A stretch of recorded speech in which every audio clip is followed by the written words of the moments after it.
मेरा इस जिले में, इस जिले मुख्यालय में पहला कार्यक्रम है।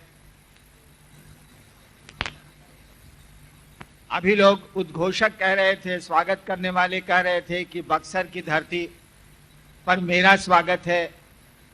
मैं ऐसा नहीं मानता। बक्सर आके मैं अपने को धन्य मानता हूं। इसी भूमि ने और इसी धरती ने मुझको शिव गुरु के बारे में सिखलाया है। मैं अपने को धन्य मानता हूं। बक्सर की धरती तो पहले से धन्य है। आपको ये पता है कि ये आयोजन, यह कार्यक्रम किस उद्देश्य से हो रहा है, किस मकसद से हो रहा है। हमारे आपके परिवार और खानदान में सदियों से, हजार हजार वर्ष पहले से शिव की पूजा होती चली आई है।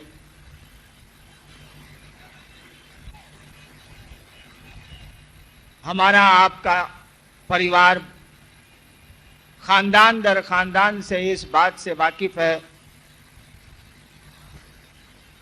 कि शिव गुरु हैं, जगत के गुरु हैं।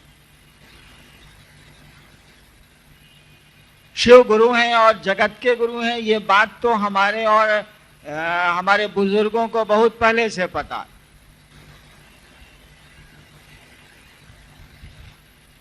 शास्त्रों में भी लिखा है, हमारे साधु भी बोल गए हैं, बोलते हैं। लेकिन उस शिव गुरु का कोई चेला नहीं बना। इतिहास के पन्ने में बहुत कम लोग हैं जिन्होंने शिव को अपना गुरु माना है। और जिन लोगों ने शिव को अपना गुरु माना भी है बहुत पहले, वो खुद गुरु बन गए। शिव का शिष्य होगा तो गुरु होगा ही होगा, क्योंकि गुरु शिष्य को अपने जैसा बनाते हैं। लोगों को यह बात नहीं बताई। शिव के शिष्यों ने पूर्व में लोगों को यह बात नहीं बताई, कारण जो भी रहा हो, कि शिव को अपना गुरु बनाया जा सकता है और बड़ी आसानी से बनाया जा सकता है। यह आयोजन, यह कार्यक्रम इसी सूचना और इसी संदेश के लिए हो रहा है कि हम आपको ये सूचना दे सकें, समझाने की कोशिश कर सकें कि जिस महादेव की पूजा सदियों से हमारे बीच होती आई है, वो गुरु भी हैं और सबसे बड़े गुरु हैं। उन्हें जगत का गुरु कहा जाता है। जगत गुरु का अर्थ ही होता है कि जगत के सारे लोगों को ये हक बनता है, ये अधिकार बनता है कि उस शिव को अपना गुरु वो बना सकें। कोई वर्जना नहीं है कोई। और यह बात भी कि शिव गुरु हैं, मुझको किसी ने कही नहीं थी। मैंने जब शिव को गुरु माना था तो मैंने तो सुना भी नहीं था कि महादेव गुरु होते हैं। विषय दिया गया है कि शिव ही एकमात्र विकल्प बच गए हैं, शिव शिष्यता ही एकमात्र विकल्प है। यही आप ही के जिले के, पुराने जिले के मुख्यालय में, बक्सर का वो पुराना जिला था शाहबाद आरा, वहीं मैं 73-74 में गांगी श्मशान में साधना करता था। उन दिनों पटना विश्वविद्यालय में लॉ का विद्यार्थी था मैं। रात को गांगी श्मशान में जाया करता था, अनेकों गुरुओं के साथ रहा था मैं। रात में श्मशान की साधना करता था, दिन में जोग की पूजा, जोग की साधना करता था। और विगत 13-14 वर्षों से करता था मैं। 8वें क्लास से मैंने श्मशान जाना शुरू किया था। पिताजी अफसर थे, उन्हीं के साथ जहां बदली होती थी मैं चला जाता था। बिहार के करीब करीब अधिकांश श्मशानों में मैंने बचपन में पूजा की है, रात बिताई है। ठीक उसी तरह से आरा के गांगी श्मशान में भी 1974-73 में मैं साधना किया करता था रात को।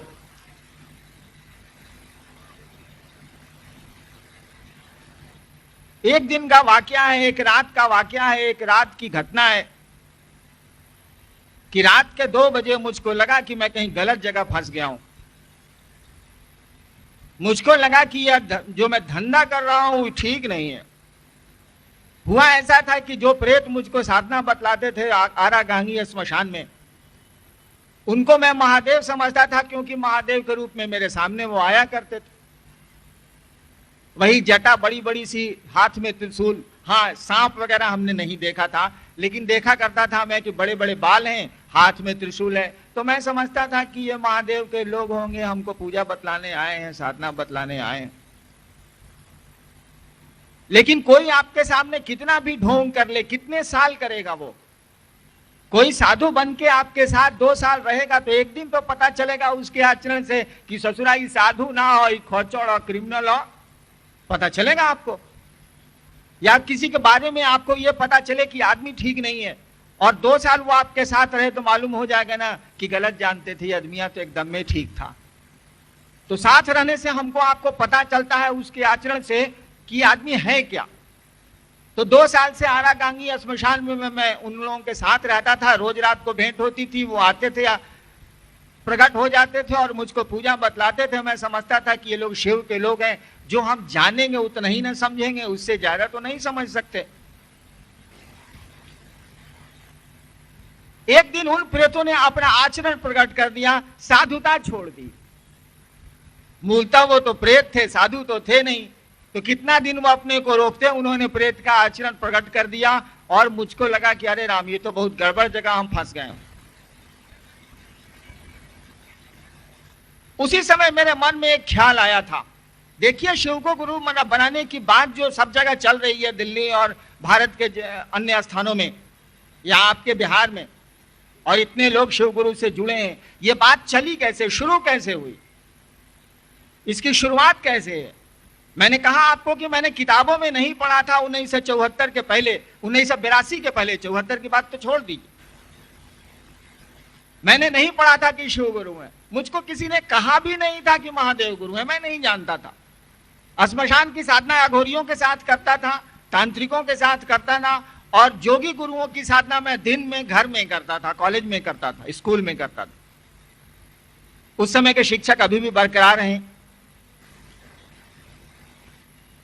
तो जब 74 के नवंबर में उस शिव रूपी प्रेत ने मुझसे प्रेत का आचरण किया, प्रेत क्या आचरण कर सकते हैं आप सोच लीजिए। मैं आपको पब्लिकली तो नहीं बता सकता कि उन लोगों ने क्या मेरे साथ आचरण किए, लेकिन मुझको बड़ा दुख हुआ। मुझको लगा कि साला 8वां क्लास से हम पूजा में बानी, रात रात भर मसान में रहीला। बाबूजी, माई या सब लोग हमरा से कलश की नालायक हो गया, पढ़ाई से इसको कोई मतलब नहीं है, अफसर का बेटा था। साला क्या हो गया, कहां फंस गए हम आकर के। उस समय मैं अपनी पढ़ाई लगभग पूरी कर रहा था, पटना यूनिवर्सिटी में लॉ का 1st सेकंड ईयर का मैं विद्यार्थी था। अचानक मेरे मन में ख्याल आया, स्मशान में अकेला बैठा हूं, अचानक ख्याल आता है। ख्याल ये आता है कि गुरु भगवान होते हैं तो भगवान गुरु काहे नहीं। सोचिए कैसे शुरू हुई ये बात। शुरू करने वाले ने, मैंने ये कभी नहीं जाना था कि शिव गुरु हैं या महादेव गुरु हैं, या शास्त्रों में हाँ बहुत जगह लिखा हुआ है, अब तो मैं जानता हूं, उस समय नहीं जानता था। अचानक मेरे मन में ख्याल आया कि गुरु भगवान होता है तो भगवान गुरु काहे नहीं है। दुख में, परेशानी में, ये मेरे मन में ख्याल आया कि गुरु भगवान होता है तो भगवान गुरु काहे नहीं है। ये तो सबको पता है, हमको भी ये पता था कि गुरु ब्रह्मा गुरु विष्णु गुरु देवो महेश्वर गुरु साक्षात पर ब्रह्मा। ये तो तीसरा चौथा में हमनी के पंडित जी रटोले रहले।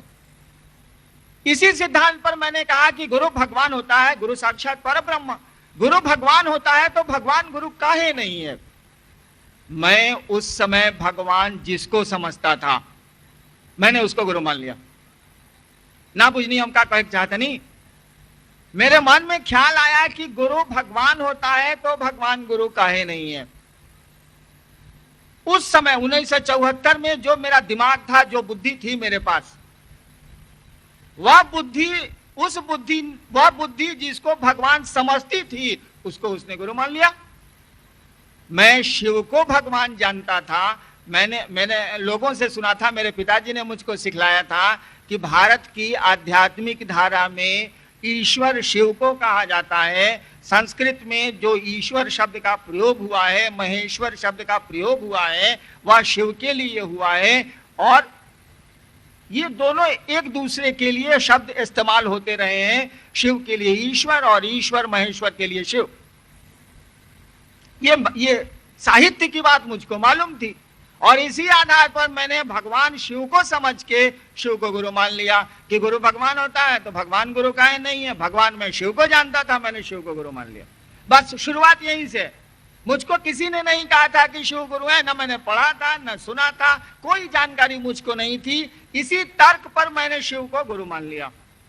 अब सोचिए तो जरा क्या क्या हो सकता। जो सवाल आज एक नए आदमी के दिमाग में खड़े होते हैं कि शिव को गुरु मानेंगे तो दीक्षा कौन देगा, मंत्र कौन बतलाएगा, महादेव तो शरीर में नहीं है, कैसे आके समझाएंगे, गुरु को तो शिष्य आज तक समझाते रहे हैं शरीर में। ये सारे सवाल मेरे पास थे। मेरे साथ एक ही लाचारी थी कि अब मैं लौकिक शरीरधारी गुरुओं के पास जो ही मुझको उपलब्ध थे सही गलत उनके पास जा नहीं सकता था। शिव को मैंने गुरु बना लिया था और ये प्रश्न मेरे दिमाग में खड़े हो गए कि यहां भी लफड़ा है, क्योंकि शिव के रूप में तो मैंने प्रेत देखे थे। मेरा मन इस बात को स्वीकार नहीं कर रहा था कि यह निर्णय भी मेरा सही है, क्योंकि शिव अगर होते, मेरा दिमाग इस बात को बुझ रहा था कि शिव अगर होते तो ये प्रेत साले शिव का रूप लेके श्मशान में मेरे सामने आके धोखा तो नहीं देते 2 साल के बाद। मैंने 2 शर्त रखी महादेव को गुरु मानने के बाद। आप शर्त कब बनाते हैं? जब आपको चोट लगती है, जब आप धोखा खाते हैं तो नियम बना लेते हैं। मुझको मोटरसाइकिल चलाने के लिए दीजिए, सीट पड़ी रहेगी घास पे तो मैं मोटरसाइकिल को 1 नंबर में ले जाऊंगा, क्योंकि सीट पर मोटरसाइकिल से मैं गिरा हुआ हूं। यानी मोटरसाइकिल में अगला ब्रेक मार के हम फेंकाए हुए हैं, हम फिर मारेंगे अगला ब्रेक? नहीं मारेंगे। ठीक उसी तरह से मैंने भी शिव को गुरु मानने के बाद 2 शर्त रखी थी। एक, आसमान से शिव के रूप में जो तस्वीरों में है, शिव के रूप में उतरिएगा तो कुछ नहीं सीखेंगे। आसमान से शिव के रूप में उतरिएगा, जो तस्वीरों में दिखता है मैं कुछ नहीं सीखूंगा, क्योंकि मैंने प्रेत देखे थे उस तरह। दूसरी शर्त मैंने बनाई कि आदमी के रूप में, साधु के रूप में भी आइएगा तो कुछ नहीं सीखेंगे। ये दोनों मेरी शर्त आज भी है, उस शर्त में कोई परिवर्तन नहीं आया। ठीक समय बीतता गया और 1 साल बीत गया।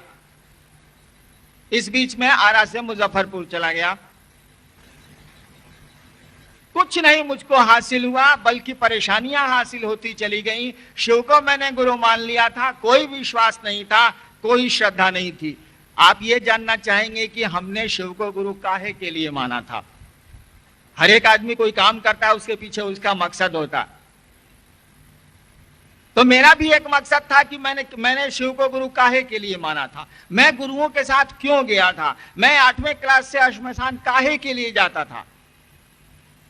मेरे मन में एक ही ख्वाहिश थी कि चमत्कार सीखेंगे। मेरे मन में एक घटना घट गई थी 8वें क्लास में, जब मेरे फादर जमुई में एसडीओ थे। 1960-61 की बात है, मैं बहुत छोटा था। एक तांत्रिक ने एक चमत्कार दिखलाया था मुझको, मैं बहुत छोटा था। तब से मेरे मन में लगन लग गई कि चमत्कार हम भी करेंगे, और उसी के लिए मैंने श्मशान जाना शुरू किया। आपको मैंने कहानी सुनाई 1974 तक की, 61 से लेकर 74 तक की अंत सुना दिया। वह शुरुआत सुना दी जहां से शिव गुरु मेरे दिमाग में आए और शिव को अपना गुरु मैंने मानना शुरू किया था। यही आप ही के इस पावन धरती से। उस समय बक्सर आरा का एक सब डिवीजन था। एक रात को बक्सर में आया भी था जब श्मशान की साधना करता था।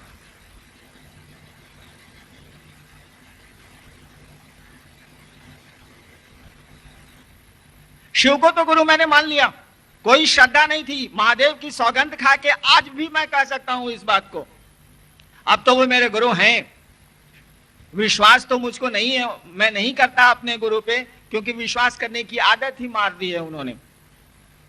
बचपन में जिसको जितना डरा दीजिएगा ना वो डर जाएगा, उसके बाद वो चीज उसमें डेवलप करनी बड़ी मुश्किल है। नेपोलियन बोनापार्ट के बारे में आपने सुना है, मैं तो इतिहास का विद्यार्थी हूं। बचपन में उसके सीने पे बिल्ली कूद गई थी। आपको पता है कि दुनिया का उतना बड़ा वीर बिल्लियों से डरता था। युद्ध के मैदान में बिल्लियां छोड़ दीजिए तो नेपोलियन नर्वस हो जाता था, उसका दिमाग ही नहीं काम करता था। तो बचपन में ही मुझको तो मेरे विश्वास को तोड़ दिया पूजा की पद्धतियों ने। मैं जिन पद्धतियों से जुड़ा था और शिव गुरु हुए तब भी विश्वास नहीं था, कोई श्रद्धा भी मेरे मन में नहीं थी। एक टूटे हुए आदमी से क्या उम्मीद कर सकते हैं आप? कौन सी श्रद्धा वो आपको देगा, कौन सा विश्वास आपको वो देगा? जिसको जिंदगी में हासिल हुआ हो अविश्वास, जिसको जिंदगी में मिली हो अश्रद्धा और मिला हो अविश्वास, उससे कैसे आप उम्मीद करते हैं कि आपको वो विश्वास दे सकेगा, वो श्रद्धा ला सकेगा? ठीक वही स्थिति मेरी भी है। आज भी मुझको शिव गुरु पे विश्वास नहीं है, क्योंकि विश्वास नाम की चीज खोखली हो चुकी है, मुझसे छीन ली गई है और बचपन के साधना के समय से ही छीन ली गई। अब एक ही चीज बच गई है, प्यार। उसी के भरोसे टानता हूं, वो शिव गुरु का प्यार हो या आपका प्यार हो। शिव को मैंने गुरु मान लिया और मैं बैठ के रोता था कि मैं कहां फंस गया। आपको नहीं पता है, 1 साल तक मैं बैठ के रोता था। घर मेरा था, तब भी घर से बाहर में कमरे लेके रहता था। मैं रोता था कि कहां हम फंस गए। इससे बढ़िया साला गाड़ी का एक गैरेज खोलते, साले को गाड़ी बनाते। मुझको गाड़ी बनाने का बड़ा शौक आज भी है, मोटर व्हीकल्स। मैं सोचता था कि हम गैरेज खोल के गाड़ी उड़ी बनाते, बड़ा शौक है हमको। सारा पढ़ाई लिखाई तो होवे नहीं की, पूजा पाठ में भी बर्बाद हो गए। आदत लग गई थी 14 साल साधना करने की, तो शिव गुरु थे तो साधना करने की आदत, मैंने वो आदत हमारे को ठेल रही थी। और मैंने प्रण किया था कि आपको मैंने गुरु माना है, अब आप जब तक नहीं कुछ बोलिएगा, और वो भी शरीर में आके नहीं, जब तक आप नहीं कुछ बोलिएगा हम कोई पूजा नहीं करेंगे, कोई मंत्र नहीं जपेंगे, कोई साधना नहीं करेंगे। आज तो आप शिव को गुरु मानते हैं, हम तो रोकते ही नहीं। आज आप शिव को जब कहते हैं किसी को कि शिव को गुरु बनाओ भैया, शिव तो गुरु है, क्या लगता है कोई पैसा तो आपका जाता नहीं। मन से एक निश्चय करना है, मन से एक संकल्प लेना है, एक रिश्ता बनाना है। रिश्ते बनाने में तो पैसे खर्च होते नहीं। वो धरती का रिश्ता बनाइए या गुरु से बनाइए या ईश्वर से बनाइए, पैसा तो लगता नहीं। वो तो दिल का मामला है, दिल लगाने में तो कोई पैसे लगते नहीं।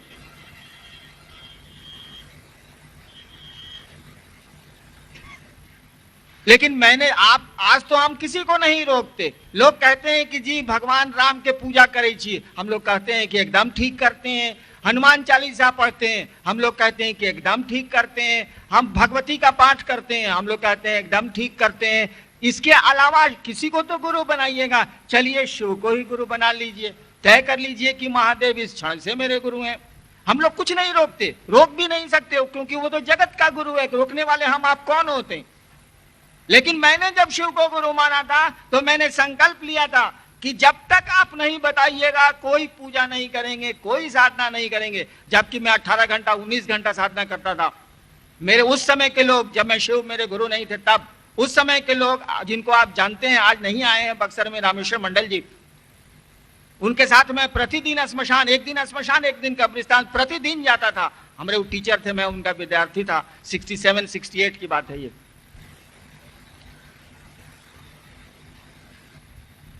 उतनी साधना के बाद एक बैग मैंने वही 74 के नंबर में ब्रेक मारा कि कोई पूजा नहीं करूंगा, कोई साधना नहीं करूंगा, कोई मंत्र नहीं जपूंगा। अब शिव को गुरु बनाया है, वो बताएंगे तभी करूंगा। लेकिन आदत जब लग जाई नू तो बड़ा मुश्किल होला। हम पान बड़ी दिन से खाईला, 1 साल बड़ी मुश्किल से पटना में मजिस्ट्रेट रही तो साथी लोग छोड़ावल। उहे सथिया 1 साल के बाद बोला कि हरेंद्र पनवा खाना, अभी डीडीसी है पलामू में, ए हरेंद्र खा पनमा मारो, 1 साल छूटल तो छूटल। आदत साली जाती नहीं है। तो साधना की भी आदत नहीं गई, आदत हमको जोर मार रही थी। इधर शिव गुरु थे, श्मशान में जो मेरे साथी बन गए थे हवा के लोग, उनका मंत्र मैंने बंद कर दिया था। वो मुझको तंग करने लगे थे, परेशान करने लगे थे। एक बात जान लीजिए, साधु का साथ छोड़िएगा तो कोई घाटा नहीं है। साधु के साथ आप रहते हैं, छोड़ दीजिए उसको, कोई दिक्कत नहीं है, वो आपका भला ही मनाएगा। लेकिन बदमाश के साथ रहिएगा, साथ छोड़ दीजिएगा तो बुझिए क्या नतीजा वो करेगा। तो हमने प्रेतों का साथ छोड़ा था। प्रेत साधु तो होते नहीं, शिव को गुरु मानने के बाद मेरे दुर्दिन भी आ गए, बुरे दिन भी आ गए। ठीक है, मैं IPS में आया, डिप्टी कलेक्टर हो गया, वो बात छोड़ दीजिए। वो तो महादेव एक तरफ से, गुरु कबीर कहते हैं ना, अंतर हाथ सहारा दे, बाहर मारे चोट। तो गुरु की आदत है। कबीर की पंक्ति सुनी है आप लोगों ने ना, गुरु शिष्य है, शिष्य कुंभ है, गुरु कुमार है। गड़ी गड़ी काटे खोट, गंदा निकालते हैं, गड़ी गड़ी काटे खोट, अंतर हाथ सहारा दे, बाहर मारे चोट। 1 साल तक मैं परेशान रहा, रोता रहा, और एक दिन हवा के झोंके से मंत्र मेरी सांस पे आया। ना कोई आदमी था, ना कोई शिव जैसा था, कुछ भी नहीं था। यह 75 नवंबर की घटना है। बस मंत्र मुझको, वो मंत्र आपको मालूम है, वो मंत्र मुझको आया और साधना मैंने शुरू की, जम के साधना शुरू की। इसी बीच में डिप्टी कलेक्टर हो गया, सरकार ने पोस्टिंग कर दी, नौकरी में चला गया। और चमत्कारों का क्रम शुरू हो गया। मैं चमत्कार सीखने के लिए गया था महादेव गुरु के यहाँ, चमत्कारों का क्रम शुरू हो गया। धीरे धीरे आपके 3 सूत्र आ गए। नमः शिवाय हवा के झोंके से आया। चमत्कार जब शुरू हुए तो मैं चमत्कार करने लगा, जिसके लिए गया था। तो चमत्कार मैं कैसे करता था? मैं कहता था, बुढ़ऊ इज्जत रखिए, चमत्कार हो जाता था। मैं आपको मंत्र बतला रहा हूं कि मैं कैसे चमत्कार उन दिनों करता था। कोई मामला फंस गया, हमने महादेव को याद किया, न नमः शिवाय का मैं प्रयोग करता था, न कुछ। बुढ़ऊ, वो वक्त महादेव को हम बुढ़ऊ कहते रहे, बुढ़ऊ इज्जत रखियो, बस उतना ही में घटना घट जाती थी, हो जाता था। मुझको धीरे धीरे लगने लगा कि खेला तो गुरु की दया का है, नमः शिवाय का नहीं है। कहा कि मैं तो नमः शिवाय का प्रयोग नहीं करता, कहता हूं बुढ़ऊ इज्जत रखियो। या बाद में तो वो भी बंद हो गया, चमत्कार होने लग गए। ठीक है, वो आप धीरे धीरे वो भी खत्म हो गए। मन हटता चला गया। खेला तो मन का है, आप चाहते क्या है, आपका प्रयोजन क्या है जिंदगी में, आपका उद्देश्य क्या है, नतीजा तो उस पे निकलता। मेरे मन में ये बैठ गई बात, मेरे गुरु ने मुझको सिखलाया कि खेला तो गुरु की दया का है और कुछ भी नहीं। और जब मैं मधेपुरा में 1982 में मजिस्ट्रेट होके गया, मेरी पोस्टिंग हुई मधेपुरा 1982 के सितंबर में। 9 सितंबर को मैंने योगदान दिया वहां। पहली बार 74 में शिव को गुरु माना, और पहली बार अपनी जिंदगी में दूसरे को हमने कहा कि महादेव गुरु हैं। आपको ये बात मालूम है, 74 से लेकर 82 तक 8 वर्षों तक मैंने किसी को नहीं कहा कि शिव मेरे गुरु हैं। मैंने शिव को गुरु माना है। जबकि घनेरों लोग मेरे पूर्व के साथी मिले हैं, जो श्मशान के साथी थे, ऐसे साथी थे, पूजा में घूमते थे, अघोरियों के यहाँ जाते थे, डाइन जोगिन के यहाँ मेरे साथ जाते थे, सब लोग मिले। मैंने किसी को नहीं बताया कि हमने महादेव को गुरु मान लिया। मैं चुप था। मुझको लगता था कि ससुरा एहू जा गड़बड़ बा, हम काहे के बात बोली कि महादेव को मैंने गुरु माना है। मैं चुप रह गया। जब 82 में मधेपुरा गया तो सहरसा जिला स्कूल का मैं विद्यार्थी था, पढ़ा था मैंने वहां जब मैं श्मशान जाता था 9वीं क्लास में, तो वे सारे लोग वहीं के रहने वाले थे। जब मैं मधेपुरा गया तो उन लोगों से मेरी भेंट हो गई, होनी ही थी। मैं वहां बच्चा था, अब अफसर होके गया था। श्मशान के जो उस समय के मेरे साथी थे 8वां 9वां के, वो अब सियाने हो गए थे और वो श्मशान जाया ही करते थे उन दिनों भी। मैंने उन लोगों को कहा, बहुत लोग उन लोगों का नाम जानते हैं, मैंने उन लोगों को कहा कि 40-50 साल से आप लोग श्मशान जा रहे हैं, हे महादेव तो गुरु है, मानिएगा नहीं? तब उन लोगों ने हमको कहा कि हाकिम जानै छी महादेव गुरु छथिन। साला हमू बकाए कि कैसे मालूम है कि महादेव गुरु है? हम तो किसी से कह नहीं रहे थे और हमने कहीं पढ़ा भी नहीं था, हमको किसी ने सुनाया भी नहीं था कि शिव गुरु है। जब मधेपुरा में लोगों ने हमसे कहा कि हाकिम जानै छी महादेव गुरु छथिन, तो मैं अकबकाया कि लोगों को कैसे मालूम है कि महादेव गुरु हैं। तो मधेपुरा में लोगों ने हमको शास्त्र पढ़ाए, किताबें पढ़ाई और कहा कि इन सब किताबों में तो लिखा है कि शिव गुरु है। मैंने कभी किताबें तो पढ़ी नहीं थी, बचपन से श्मशान की आदत थी। श्मशान के लोग किताबों से श्मशान की साधना थोड़े ही करते हैं, किताबों से क्या मतलब। वहीं 1982 से शुरू हुई ये बात। शुरू तो हुई थी आपकी इस पावन भूमि से। शिव को शिष्य आपने बनाया है, मुझको आपको हम क्या सुनाएं बताइए। आप ही की भूमि ने तो मुझको याद दिलाया कि शिव गुरु हैं। आप ही की धरती की महक से तो मैं शिव का शिष्य बना हूं। आपको क्या सुनाऊं, फिर भी सुनाने चला आया। बेटा भाई जब छोटा भी गाड़ी चलाना सीख लेता है तो अपने बाबूजी, चचा और भैया को कहने चला आता है कि भैया हमरो गाड़ी चलावे आवेला, चलब आओ बैठो ले चलता नहीं राजपुर। तो मैं आपको क्या सुनाऊं, क्या सिखलाऊं, क्या समझाऊं। यहीं से तो शिव को गुरु मान के गया हूं मैं। यही पावन धरती है, वही शाहबाद का वो शहर है आरा, जहां मैंने शिव को गुरु माना था। हाँ ये जरूर है कि आवाज लगाई थी मैंने मिथिलांचल के मधेपुरा क्षेत्र में, और वहीं से धीरे धीरे धीरे धीरे यह बात, ये हवा चली जो आज तक फिर लौट के आपके पास आई है। चली थी यहीं से, झोंका तो अब आया है आपके इलाके में।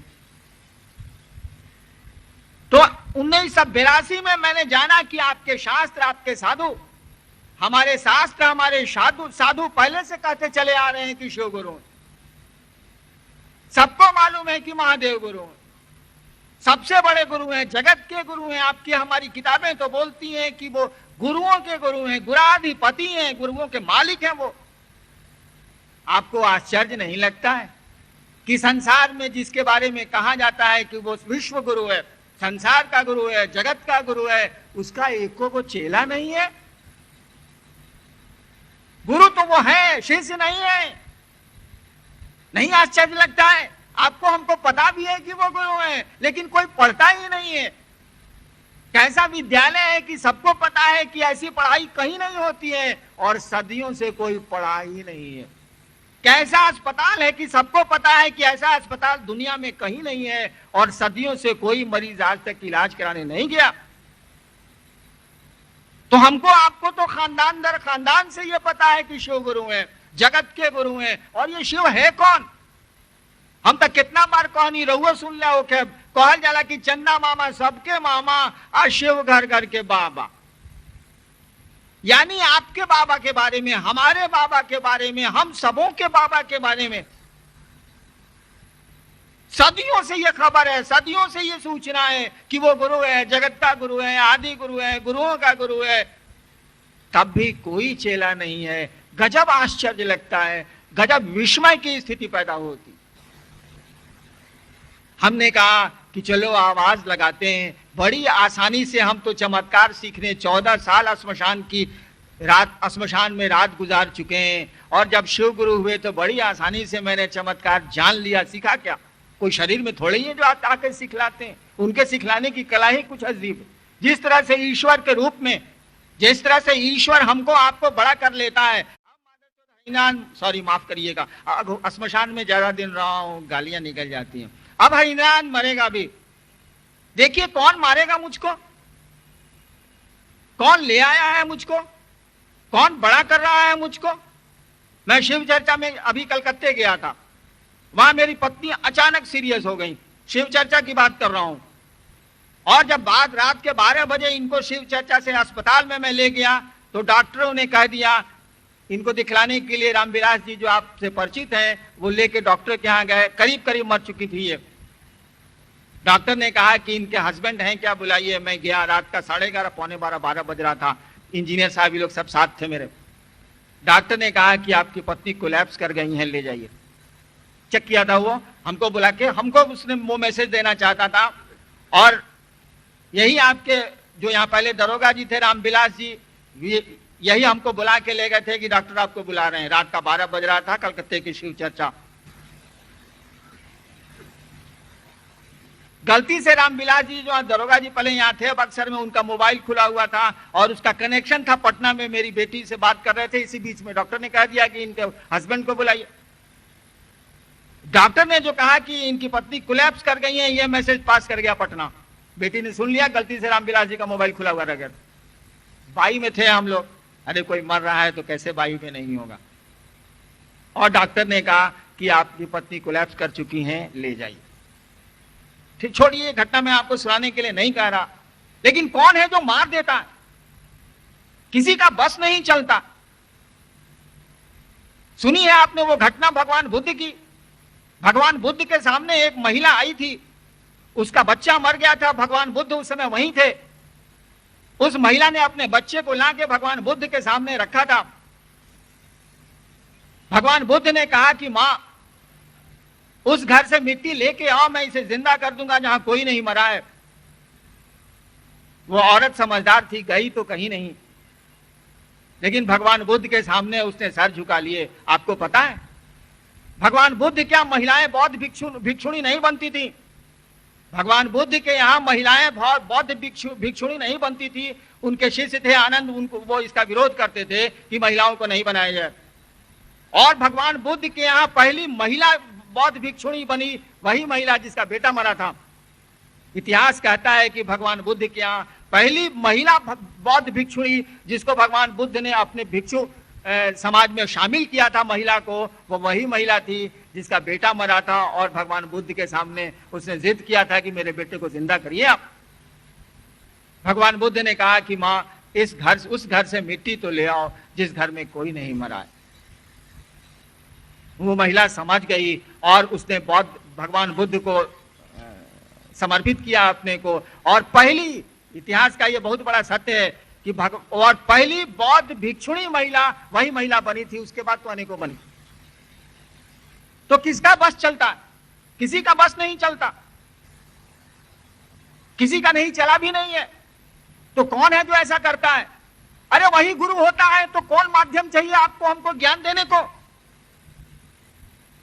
जो हवाओं से सृष्टि को चला रहा है, जो पानी पंच तत्वों के माध्यम से सृष्टि को चला रहा है, जो छोटे से हैवान को ले आया है, अब मारेगा भी वो। किसी का बस नहीं चलेगा, किसी का बस आज तक नहीं चला है। अरे वही गुरु भी है, वही सृष्टि का कर्ता भी है, वही सृष्टि को चलाता भी है, वही टुकड़े टुकड़े में विनष्ट भी करता है। और जब वही सचमुच में वही गुरु भी है, जो सृष्टि करता होगा वही गुरु भी होगा, वही गुरु भी है। और जब वो गुरु होता है और वास्तव में गुरु है वही, जब वो गुरु होता है, जब उससे कोई सीखने की मानसिकता में जाता है, उसको किसी माध्यम की जरूरत नहीं है। जिस तरह से हमारा बुढ़ापा मुझको घेरे जा रहा है, उस तरह से भी, उसी तरह से वह ईश्वर जब गुरु होता है तो ज्ञान भी शिष्य को घेरता है, ज्ञान भी शिष्य को आ जाता है। किसी माध्यम की जरूरत नहीं है, किसी चीज की जरूरत नहीं है, केवल एक रिश्ता बनाने की जरूरत है कि हे महादेव रउआ हमार गुरु बनी, हमरा पर दया ना करे। एकरा में का लगता, का खर्चा होता, क्या घाटा हो जाता है हमारा आपका? हमने तो जो सीखा तो हम कहने चले आए। सृष्टि के क्रम तो ऐसे ही चलते रहते हैं, लेकिन मन में एक ख्याल तो पैदा होता है कि चलो सब दुनिया का सबसे बड़ा गुरु मेरा गुरु है, शिव मेरे गुरु हैं, उनसे तो बड़ा गुरु नहीं है। एक आदमी ने हमसे पूछा, छपरा के सिवान के ही रहने वाले थे, हमारे फादर के मित्र थे आईएएस, कि हरेंद्र तू एगो बात बतावा, मेरे घर का नाम है हरेंद्र, एगो बात बतावा, तू शिव गुरु के चर्चा करे ले तो काम मिले ले, तार बाबूजी तरह पर बड़ा खिसियाई रहे ले। हम कहनी कि चर्चा काम मिलेला। अरे मन में एगो ख्याल बा कि महादेव गुरु बने हमार जिंदगी में उतना बड़ा चीज तो हासिल नानू कर सके, कुछ मिले चाहे ना मिले, मन में एगो ख्याल तो बा, मिजाज बुलंद बा तो सब चीज बुलंद बा ना। अगर फिकिर नॉट मिजाज ऑफ हो जाए तो क्या दिक्कत? तो कम से कम शिव गुरु होते हैं तो मन में ये ख्याल तो आता ही। तो हम लोग यही सुनाने और समझाने की कोशिश में चले आए हैं कि अपने बाबा को अपना शिष्य भाव दे के देखिए, और जो लोग दे रहे हैं रिश्ते को मजबूत करिए, क्योंकि ऐसा रिश्ता नहीं बनाना है जो ट्रेन का रिश्ता होता, सफर का रिश्ता होता। सफर में भी हम लोग रिश्ता खूब बनाते हैं, दोस्ती खूब करते हैं, लेकिन सफर खत्म हुआ, आपका सहयात्री कहीं गया, आपका हम सफर कहीं गया, आप कहीं गए। अब तक कितनी यात्राएं आपने की हैं, हमने की हैं, कोई साथी बना भी है क्या? रात भर के लिए बने थे फिर खत्म हो गए। तो रिश्ता बनाइएगा, भूल जाइएगा तो रिश्तों के परिणाम तो नहीं आएंगे। संबंध बनाइएगा और भूल जाइएगा तो संबंध का परिणाम तो आपको नहीं आएगा। किसी से 2 दिन खूब दोस्ती कर लीजिए, वो भी आपको भूल जाए, आप भी उसको भूल जाइए, क्या परिणाम आएंगे? कुछ नहीं आएंगे।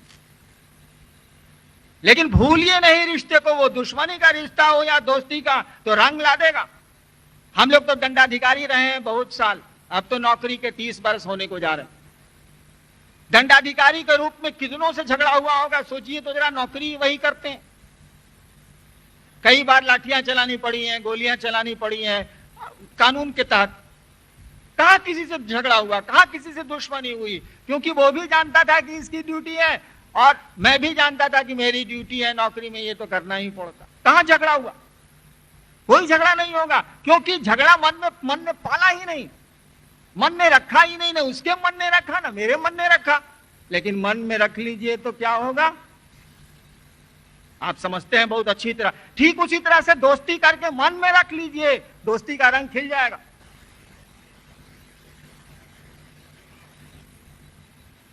शिव को गुरु बना के भूल जाइए, संबंध सो जाएंगे, कोई परिणाम नहीं आएगा।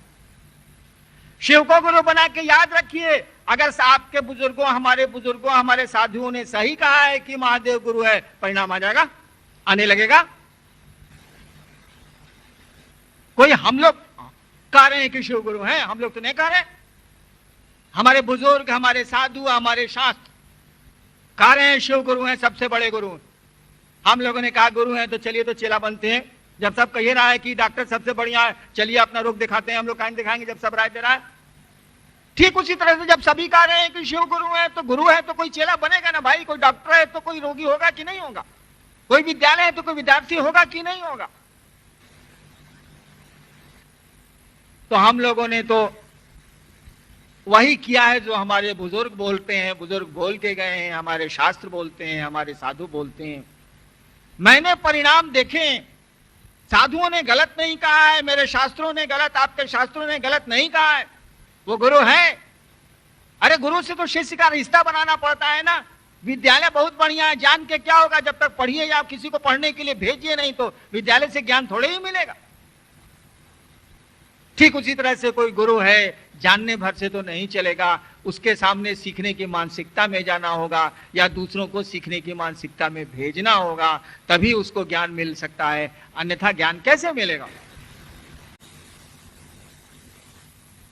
आपने इस बक्सर के महोत्सव में मुझको बुलाया, यह मेरा सौभाग्य है। इसी धरती ने, इसी मिट्टी ने मुझको शिव का शिष्य बनाया है। मैं आपके प्रति एहसानमंद हूं, आपके प्रति कृतज्ञ हूं। आप ही के घर का लड़का आज बिहार के करोड़ों लोगों के बीच जाना जाता है कि शिव गुरु हैं। आपको भी घर ही में सुनाने हम चले आए कि शिव गुरु हैं, हम आप शिव को अपना गुरु बना सकते हैं। कोई बंदिश नहीं है, कोई वर्जिश नहीं है, कोई मेहनत नहीं है। इस कार्यक्रम को आप चलाएं। मैं फिर 5, 5:30 तक हाजिर हो जाऊंगा आपके बीच। तब तक के लिए मुझको छुट्टी दीजिए। आप सबों को मेरा हृदय से प्रणाम।